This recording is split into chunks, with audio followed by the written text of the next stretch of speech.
ڈیرہ اسماعیل خان سے 30 کلومیٹر شمال مغرب کی جانب لکی مروت روڈ میں، یارک شہر سے تھوڑا پہلے مغرب کی جانب سدرہ شریف واقع ہے۔ یہ آستانہ ہے عبداللہ بادشاہ کا۔ پیر سید عبداللہ المعروف سید بادشاہ رحمۃ اللہ علیہ، جو 1881 بروز سوار بوقت 2 بجے پیدا ہوئے۔ آپ بچپن سے ہی خوش اخلاق اور حسین و جمیل تھے۔ ابتدائی تعلیم آپ نے اپنے والد گرامی سے حاصل کی۔ فقہ، حدیث اور تفسیر آپ نے وقت کے اکابر علماء سے حاصل کی۔ آپ سیرت کے ساتھ ساتھ سورت کے بھی بادشاہ تھے۔ 15 اپریل 1971 کو آپ لاکھوں افراد کو قرآن و سنت کا پیکر بنا کر اس جہان فانی سے رخصت ہوئے۔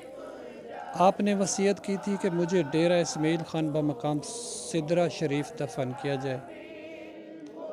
بعض وجوہات کی بنا پر آپ کو بطور امانت یک توت پشاور دفن کیا گیا۔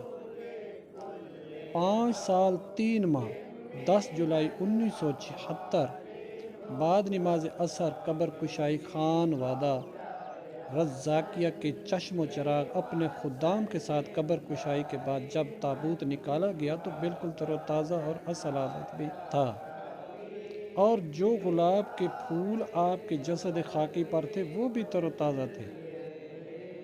ایک دن اور ایک رات آپ کا تابوت زیارت کے لیے رکھا گیا اور ہر خاص و عام نے آپ کی زیارت کی۔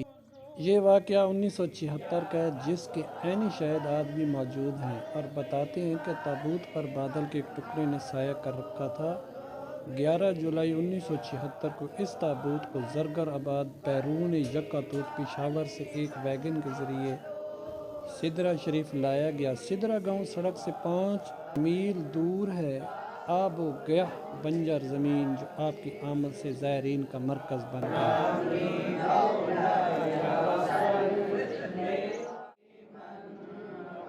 دریائے سندھ کے کنارے کوہ سلمان کے درہ بے ذوقی کی ایک گمنام بستی سدرہ شریف آج مسلمانان بر صغیر کی عظیم زیارت کا درجہ اختیار کر چکی ہے۔ آپ کا عرس مبارک ہر سال مارچ کی مقررہ تاریخوں میں منایا جاتا ہے۔